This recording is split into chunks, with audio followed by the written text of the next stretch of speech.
सभी को जय गुरुदेव। मैं आपका दोस्त पुखराज कलवानिया। आप देख रहे हैं गोयल स्टडी का यूट्यूब चैनल। इस पे आपका हार्दिक स्वागत है। दोस्तों, हम भौतिक प्रदेश का अध्ययन कर रहे हैं। देखिए दोस्तों, भौतिक प्रदेश में हमने सामान्य परिचय था वो 2 कक्षाओं में देख लिया था। आज हम जो भौतिक प्रदेश है, 4 भौतिक प्रदेश है, उसमें जो पहला है उत्तर पश्चिमी मरुस्थलीय प्रदेश, उसका विस्तृत अध्ययन शुरू कर रहे हैं। तो आप हमारे साथ बने रहें। जो भी आपको बताया जा रहा है साथ का साथ आप याद करते रहें और अपने दोस्तों में वीडियो को शेयर करें, वीडियो को लाइक करें। अब देखिए, राजस्थान का भौतिक प्रदेश हम पढ़ रहे हैं और इसमें पहला जो भौतिक प्रदेश है और वो कौन सा है? उत्तर पश्चिमी मरुस्थलीय प्रदेश। इसका हम विस्तृत अध्ययन करेंगे दोस्तों आज से। देखिए, जो उत्तर पश्चिमी मरुस्थलीय प्रदेश है वो थार का मरुस्थल है, उसका ही भाग है।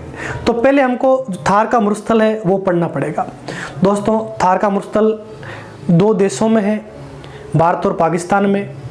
तो उसका एक बार हम अध्ययन कर लेते हैं थार का मरुस्थल के बारे में। तो आप देखिए, थार का मरुस्थल है 2 देशों में बना हुआ है। ये किसका भाग है, क्या इसकी विशेषता है, ये पूरा का पूरा आपको देखना है। थार का मरुस्थल। पहला प्रश्न यही है कि थार का मरुस्थल है वो कितने देशों में है। तो आपको बताना है कि थार का मरुस्थल 2 देशों में है। देश कौन कौन सा है? तो पहला अपना प्यारा देश भारत है और दूसरा है दुष्ट देश, और वो कौन सा है? पाकिस्तान। तो थार का मरुस्थल विश्व के 2 देशों में फैला हुआ है। ठीक है, देश कौन सा है? भारत और पाकिस्तान। अगला ये है कि थार का मरुस्थल भारत और पाकिस्तान में है। देखिए दोस्तों, इसकी जो स्थिति है वो कैसी होगी भारत में पाकिस्तान में, वो आपको देखना है।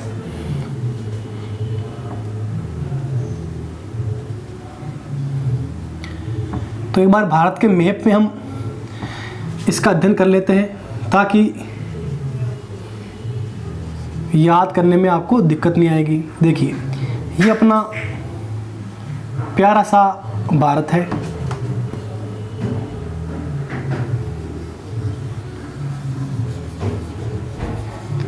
ये अपना भारत है। दोस्तों, आपको पता है कि भारत का एक पड़ोसी देश है, नापाक हरकतें करता है, इसीलिए दुष्ट देश है। और ये कौन सा है? पाकिस्तान है। देखिए, ये अपना क्या हो गया है? भारत देश। और ये कौन सा हो गया है? पाकिस्तान। अब आपको देखना है कि भारत और पाकिस्तान में थार का मरुस्थल है वो कहाँ स्थित है। दोस्तों, आपको देखना है कि भारत के 4 राज्यों में क्या फैला हुआ है? थार का मरुस्थल। 4 राज्य कौन कौन से हैं? तो एक हो जाएगा अपना पंजाब, फिर 2 नंबर यहाँ पर अपना राजस्थान है। राजस्थान में सर्वाधिक फैला हुआ है, ये आपको ध्यान रखना है। और 3 नंबर यहाँ पर कौन सा है? गुजरात। और थोड़ा बहुत फैला हुआ है पंजाब के पास, और ये कौन सा है? हरियाणा। तो आप कह सकते हैं ये 4 नंबर हो गया। तो भारत के कितने राज्यों में फैला हुआ है? तो आप बताओगे 4 राज्यों में। और फैला हुआ कहाँ है क्षेत्र? ये वाला क्षेत्र। देखिए, ये भारत का ये क्षेत्र है और यहाँ पर क्या है? थार का मरुस्थल भारत में।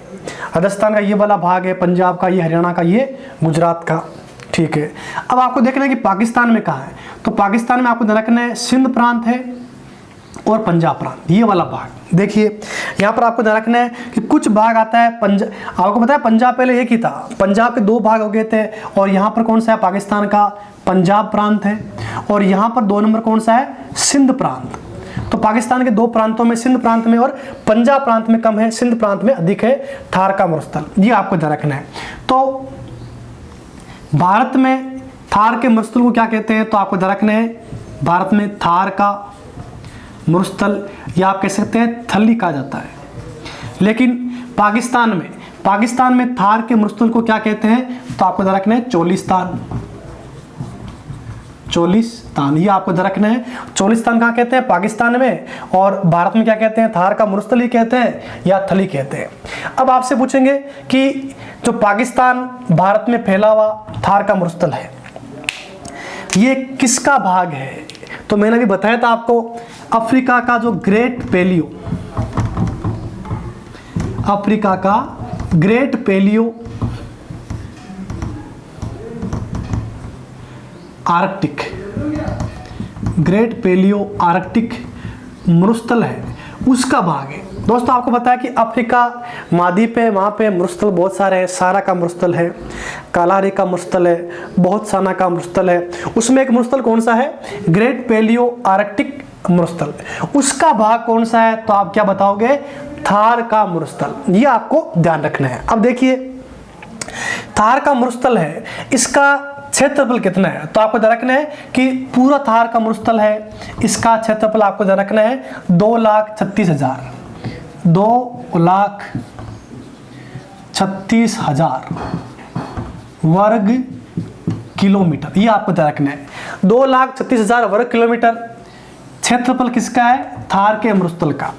तो इस थार के मरुस्थल का भारत में कितना भाग है? हमको भारत का देखना है, पाकिस्तान का अपने आप आ जाएगा। 2,36,000 में से 2,09,000 वर्ग किलोमीटर, और ये कहाँ पर है? अपने राजस्थान में, सॉरी भारत में, ठीक है ना। भारत में कितना है? 2,09,000। अब आपको देखना है, हम राजस्थान का जो भूगोल है वो पढ़ रहे हैं, राजस्थान के संदर्भ में आपको देखना है कि राजस्थान में 2,09,000 का कितना है। तो आपको बताना है 1,75,000 वर्ग किलोमीटर, और यहां से प्रश्न बनेगा। दोस्तों प्रश्न ये होगा कि राजस्थान में थार के मरुस्थल का कितना भाग है? तो आप बताओगे 1,75,000 वर्ग किलोमीटर। कितने जिलों में है? 12 जिलों में है। ये आपको ध्यान रखना है। अब आपको देखना है कि थार के मरुस्थल की विशेषता क्या है। क्या विशेषता है थार के मरुस्थल की? तो मुख्य विशेषता मैं आपको बता रहा हूं, और आपको याद करना है कि थार के मरुस्थल की मुख्य विशेषता क्या है। पहली विशेषता यह है, विश्व का सबसे घना बसा मरुस्थल। दोस्तों ये विशेषता सबसे बड़ी विशेषता है। आपको ध्यान रखना है कि विश्व का सबसे घना बसा मरुस्थल। इसका मतलब क्या हुआ कि विश्व में जितने भी मरुस्थल है, जैसे आप बता सकते हैं कि गोबी का मरुस्थल है, ठीक है, कालारी मरुस्थल है, सारा मरुस्थल है, ठीक है, जितने भी मरुस्थल है पूरे विश्व में, उसमें सबसे अधिक जनसंख्या घनत्व कहाँ का है? तो आप क्या बता दोगे? थार के मरुस्थल का। और वो कितना है? 103 व्यक्ति प्रति वर्ग किलोमीटर, और ये सर्वाधिक है मरुस्थलों में। ये आपको ध्यान रखना है। दूसरी इसकी विशेषता क्या है? तो आपको बताना है सबसे युवा मरुस्थल, युवा मरुस्थल, अभी जवान है। ये आपको ध्यान रखना है। अगर आपसे पूछे कि विश्व का सबसे युवा मरुस्थल कौन सा है, तो वो कौन सा होगा? थार का मरुस्थल। फिर आपको देखना है इसकी अगली विशेषता, सर्वाधिक जैव विविधता वाला मरुस्थल। दोस्तों आपको ध्यान रखना है कि विश्व में सर्वाधिक जैव विविधता, जैव विविधता का अर्थ क्या होता है कि जहां पर वनस्पति भी है, जीव जंतु भी है, पक्षी भी है, और मानव अधिवास भी है। तो ये पूरा बनता है, उसे क्या बोलते हैं? जैव विविधता। तो सर्वाधिक जैव विविधता कहां पर है? तो आप बताओगे थार के मरुस्थल में। इसीलिए एक विद्वान हुए हैं डॉक्टर ईश्वरी सिंह, ईश्वरी प्रकाश, और इन्होंने थार के मरुस्थल को क्या कहा है? तो आपको ध्यान रखना है रुक्ष क्षेत्र। यहाँ लिख रहा हूं मैं, आपको ध्यान रखना है रुक्ष क्षेत्र किसे कहा गया है? तो आप बताओगे थार के मरुस्थल को। किसने कहा था? डॉक्टर ईश्वरी प्रकाश ने। ये आपको ध्यान रखना है। अब आपको देखना है कि और क्या क्या विशेषता है मरुस्थलीय प्रदेश की। तो आपको ध्यान रखना है कि ऋतु चक्र के परिवर्तन में मुख्य आपको ध्यान रखना है निभाता कौन सा है? तो आप बताओगे मरुस्थलीय प्रदेश, और आपको पता है तिब्बत का पठार। तो आपको ध्यान रखना है कि जब आपको पता है यहाँ पर तापमान अधिक होता है तो वायु दाब निम्न हो जाता है, और आपको पता है जो हवाएं होती है वो समुद्र से स्थल की ओर आना शुरू हो जाती है। इससे क्या होता है? मानसून आने लग जाता है। तो आपको ध्यान रखना है दोस्तों, ये विशेषता किसकी है, तो मरुस्थलीय प्रदेश की, ये आपको ध्यान रखना है। अब आपको देखना है कि मरुस्थलीय प्रदेश जो है थार का मरुस्थल वो राजस्थान में आ रहा है, और राजस्थान में इसकी क्या क्या विशेषता है इसका हम अध्ययन करेंगे। तो दोस्तों आप एक इसका स्क्रीनशॉट ले लीजिए। दोस्तों आपने इसका स्क्रीनशॉट ले लिया होगा। अब हम चलते हैं राजस्थान के मैप में और वहाँ देखते हैं मरुस्थलीय प्रदेश की विशेषताएं हैं। पूरा का पूरा मरुस्थलीय प्रदेश है, उसको हम मैप में पढ़ेंगे ताकि याद करना थोड़ा इजी हो जाए। देखिए हम पढ़ रहे हैं मरुस्थलीय प्रदेश पहला, और इसमें हम देखेंगे पहले सीमांकन। जो मरुस्थलीय प्रदेश है वो कहाँ स्थित है, राजस्थान के मैप में, और यहाँ से प्रश्न बनने वाले हैं। तो आप पूरा का पूरा वीडियो है इसको देखें और लाइक करें, अपने दोस्तों में शेयर करें। ऐसा नहीं है कि केवल आप देख रहे हो, अपने दोस्तों को नहीं बता रहे हो। देखिए अब पहले हम देखेंगे ये मरुस्थलीय प्रदेश है, इसका सीमांकन कैसे हम करेंगे। देखिए आपको देखना है कि मरुस्थलीय प्रदेश है, ये वाला भाग है पूरा का पूरा। अब इसमें ये वाला भाग क्या हो जाएगा, ये वाला हो जाएगा उत्तर, ठीक है। और ये क्या है, पश्चिमी भाग है इसका। ये भाग कौन सा है, इसका पूर्वी भाग है, ये वाला पूर्वी भाग है। और ये वाला भाग कौन सा, इसका दक्षिणी भाग है। देखिए सीमांकन में आपको देखना है कि जो राजस्थान का मरुस्थलीय प्रदेश है उसके उत्तर में क्या है। तो आप बताओगे उत्तर में एक तो क्या है, पंजाब राज्य है, और एक क्या यहाँ पे हरियाणा है। और आपको पता है हरियाणा में भी क्या मरुस्थल है, पंजाब में भी क्या है, थार का मरुस्थल है। फिर आपको देखना है कि पश्चिमी सीमा पर क्या है। तो आपको पता है दुष्ट देश है पाकिस्तान, और यहाँ पर क्या है, रेड क्लिफ रेखा है, अंतर्राष्ट्रीय सीमा। तो पेपर में आ सकता है कि बताइए मरुस्थलीय प्रदेश की पश्चिमी सीमा कौन सी है। तो आपको ध्यान रखना है रेड क्लिफ रेखा। क्या बताओगे, रेड क्लिफ।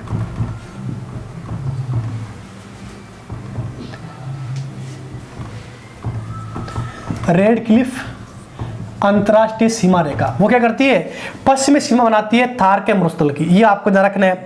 अगला आपको देखना है कि दक्षिण में क्या है। तो आपको ध्यान रखना दक्षिण में क्या है, यहाँ पे एक राज्य है प्यारा सा, वो कौन सा है, गुजरात। ये आपको ध्यान रखना है। तो दक्षिण में क्या है, गुजरात है। पश्चिम में क्या है, एक देश है पाकिस्तान, और सीमा कौन सी बना रही है, रेड क्लिफ रेखा, अंतर्राष्ट्रीय सीमा। और उत्तर में कौन सा है, तो क्या बताओगे, पंजाब और हरियाणा। अब आपको देखना है पूर्व में, और यहाँ से पहले प्रश्न आ चुका है दोस्तों कि मरुस्थलीय प्रदेश है उसकी पूर्वी सीमा कौन सी है। तो इसमें आपको दो चीज़ें याद करनी है। एक यहाँ पे मैं आपको सीमा बना के बता रहा हूँ, और ये संवर्षा रेखा है, अच्छी तरह आप याद कर लेना। ये कौन सी संवर्षा रेखा है, 50 सेमी, 50 सेमी संवर्षा रेखा। राजस्थान को दो असमान भागों में बांटती है, ये भी आपको ध्यान रखना है। 50 सेमी संवर्षा रेखा अरावली के सारे मरुस्थलीय प्रदेश में गुजरती है। ये आप कह सकते हैं कि मरुस्थलीय प्रदेश है उसकी पूर्वी सीमा है अरावली प्रदेश। ये आप कह सकते हैं 50 सेमी संवर्षा रेखा। दोस्तों ये हमने सीमांकन किया है किसका, मरुस्थलीय प्रदेश का। अब हम क्या करेंगे, इसकी विशेषता को देखेंगे। तो अब आपको देखना है कि इसकी विशेषता क्या है। तो आपको ध्यान रखना है विशेषता के अंदर पहले हम देखेंगे क्षेत्रफल के बारे में। क्षेत्रफल देखिए, अब इसमें आपको देखना है विशेषताओं में कि पहले हम देखेंगे इसमें तापमान, औसत जो तापमान है वो कितना। देखिए वर्ष भर का जो औसत तापमान होता है उसमें आपको देखना है कि हाई टेम्परेचर कितना रहता है। तो आप बताओगे 39 डिग्री सेल्सियस, ठीक है ना। वर्ष का सर्वाधिक कितना रहता है यहाँ पे, 39। फिर आपको देखना है कि लो टेम्परेचर कितना रहता है। तो आपको बताना है 3 डिग्री सेल्सियस। ये आपको ध्यान रखना, सर्दियों में कितना जाता है, 3 डिग्री सेल्सियस। और गर्मियों में कहाँ तक, तो आप बताओगे 49 डिग्री सेल्सियस। ये आपको तापमान से संबंधित ध्यान रखना है। देखिए इस मरुस्थलीय प्रदेश की हम विशेषता के बारे में देख रहे हैं। फिर आपको देखना है कि यहाँ पर औसत ऊंचाई कितनी है। औसत ऊंचाई यहाँ से भी प्रश्न बन सकता है कि मरुस्थलीय प्रदेश है, उसकी समुद्र तल से औसत ऊंचाई कितनी है, तो आपको बताना है 150 मीटर। ये आपको ध्यान रखना है कि मरुस्थलीय प्रदेश है, इसकी औसत ऊंचाई समुद्री तल से कितनी है। आपको ध्यान रखना है कि समुद्र तल से ऊंचाई हमेशा मापते हैं, और समुद्र तल कहाँ का, तो आपको ध्यान रखना है चेन्नई, तमिलनाडु में चेन्नई है, वहाँ से मापा जाता है। ये आपको ध्यान रखना है। अब देखिए ये विशेषता हो गई है। अगला आपको देखना है कि इस प्रदेश में वनस्पति कैसी पाई जाती है, वनस्पति। और ये प्रश्न कई बार आ चुका है कि ये मरुस्थलीय प्रदेश है, इसमें वनस्पति कैसे पाई जाती है। देखिए वनस्पति में आपको ध्यान रखना है कि मरुस्थल है तो यहाँ पर कौन सी है, मरुदबिद। ये आपको ध्यान रखना है, मरुदबिद आ सकता लिखा हुआ, ये आ सकता है जीरोफाइट्स, जीरोफाइट्स प्रकार की वनस्पति पाई जाती है। तो ये कौन कौन सी होती है, तो आपको ध्यान रखना है, जैसे खेजड़ी है, बबूल है, केर है, खेर है, ठीक है ना।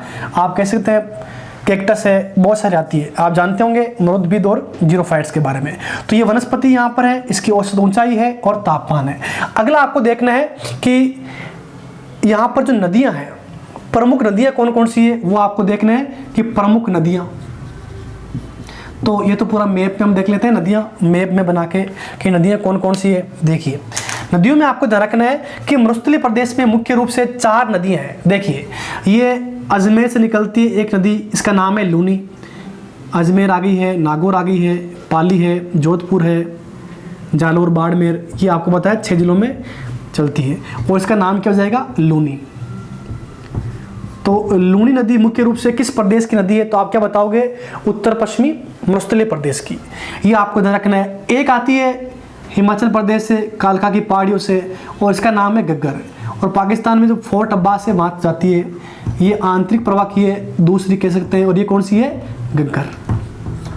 फिर आपको ध्यान रखना है कि सिक्कर में नीम का थाना है, कंडला की पहाड़ी है, यहाँ से निकलती है, और 3 नंबर आप बोलोगे इसे कातली। ये कौन सी है, कातली। 3 प्रमुख नदियाँ हो गई है। जैसलमेर में एक नदी है और इसका नाम है मसूरदी या काकनी। 4 नंबर मसूरदी, इसी का नाम क्या है, काकनी या काकनी, ठीक है। तो दोस्तों आप बताओगे कि मरुस्थलीय प्रदेश में मुख्य रूप से 4 नदियाँ हैं, ठीक है। कौन कौन सी है, लूनी है, मसूरदी है, कातली है और घग्गर है। ये आपको पता रखना है। अब देखिए, अब आपको देखना है कि हम पहले कह रहे थे कि मरुस्थलीय प्रदेश है, 33 सागर का अवशेष है, तो इसके प्रमाण क्या है, क्या वास्तव में वहाँ पे प्रमाण मिले हैं, तो हाँ आप कह सकते हैं प्रमाण है साहब। और प्रमाण कैसे कैसे हैं, तो देखो पहले आपको देखना है कि 33 सागर का जो अवशेष है इसके क्या प्रमाण है, तो मैं बताऊँ आपको ध्यान रखना है। पहला तो है यहाँ पे झीलें, और झीलें कैसी है, खारे पानी की। ये आपको ध्यान रखना है, खारे पानी की झीलें पाई जाती है। देखिए मरुस्थलीय प्रदेश में आप आओगे तो आप देखोगे यहाँ पे अजमेर, नागौर और जयपुर की सीमा पे एक झील बनी हुई है, सांबर झील। ये आपको ध्यान रखना है, ठीक है। तो ये झील कैसी है, खारे पानी की है, सांबर। फिर आप नागौर में आ जाओगे, नागौर में कैसी है, डीडवाना। नागौर में कौन सी है, डीडवाना, वो भी कैसी है, खारे पानी की। नागौर में कौन सी है, डेगाना। यह आपको ध्यान रखना है, डेगाना भी कैसी है, खारे पानी की झील है। फिर आप सिक्कर में जाओगे, यहाँ पर कौन सी है, रेवासा। कौन सी है, रेवासा। फिर आप जाओगे चूरू में, और यहाँ पर कौन सी है, ताल चापर। ताल चापर भी कैसी है, तो आप बताओगे खारे पानी की झीलें हैं। तो आप कह सकते हैं कि खारे पानी की झीलें हैं। तो यहाँ पर आपको पता है कि महासागर में पानी कैसा होता है, खारा होता है, और उसी का अवशेष क्या है, ये झीलें रह गई हैं। तो आपको ध्यान रखना है कि 33 सागर का अवशेष है, इसके प्रमाण क्या है, पहला तो खारे पानी की झीलें मरुस्थलीय प्रदेश में पाई जाती है। दूसरा अवशेष आप क्या बताओगे कि जैसलमेर जिला है, और इसमें गांव है कुलधरा गांव। दोस्तों जैसलमेर में गांव है कुलधरा गांव, और यहाँ पर मछली के अवशेष मिले, मछली के अवशेष। और आपको पता है कि मछली कहाँ रहती है, महासागरों में। तो आपको ध्यान रखना है कि मछली के अवशेष कहाँ से मिले, राजस्थान में जैसलमेर जिला है और कुलधरा गांव है। ये आपको ध्यान रखना है। तीसरा आप क्या बताओगे कि यहाँ पे 33 सागर था, प्रमाण बताओ। तो आपको ध्यान रखना है कि अवसादी चट्टानें हैं, उन चट्टानों में आप बताओगे कि कोयला पाया जाता है, खनिज तेल है। आपको बताया कि वनस्पति से क्या बनता है, तो आप बताओगे कोयला। तो पहले यहाँ पे वनस्पति रही होगी, ठीक है। उसके अलावा जलीय जीव थे, उनसे क्या बना है, तो आप क्या बताओगे कि उनसे खनिज तेल बना है, पेट्रोलियम है, डीजल है, ये इनसे बना है। तो ये आपको ध्यान रखना है कि ये प्रमाण है 33 सागर के, ये आपको पता होना चाहिए, ठीक है। तो इसका आप एक स्क्रीनशॉट ले लीजिए दोस्तों।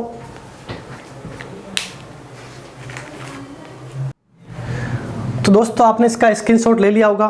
दोस्तों हमने मरुस्थलीय प्रदेश है, उसमें थार का मरुस्थल है, उसका अध्ययन किया था। और थार के मरुस्थल में जो अपना राजस्थान में उत्तर पश्चिमी मरुस्थलीय प्रदेश है, उसमें उसकी जो विशेषता है, नदियां हैं, इनका अध्ययन किया था। इससे आगे हम जो अगली क्लास होगी उसमें इसका अध्ययन करेंगे। तो आप इस वीडियो को देखें, अपने दोस्तों को शेयर करें और वीडियो को लाइक करें। तो सभी को जय गुरुदेव, नमस्ते।